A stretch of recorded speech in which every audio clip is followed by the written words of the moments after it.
I am the Tofu Golem. Please enjoy the video.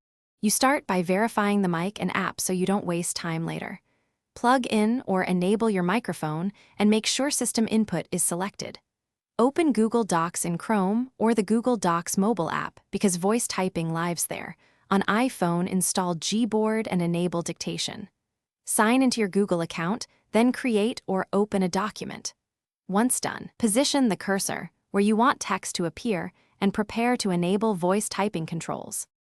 You now enable the feature and configure it for accuracy. On desktop, go to Tools, choose Voice Typing, pick the correct language, then click the microphone icon to begin. On Android, tap the microphone key on Gboard or the mic in the Docs app and accept microphone permissions when prompted. Make sure voice input language matches your accent and toggle automatic punctuation if available. Speak clearly and use short commands, period, comma, new line, so Google inserts punctuation and breaks as you dictate.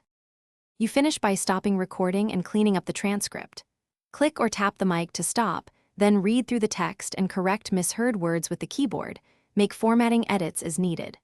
Once satisfied, export, share, or apply styles in Docs. If things go wrong, first check microphone permissions and your internet connection. Unstable Wi-Fi causes dropouts. Make sure the voice language matches your speech and restart the app or browser if recognition stalls. That usually resolves persistent. Thanks for watching. Consider subscribing if we helped you today.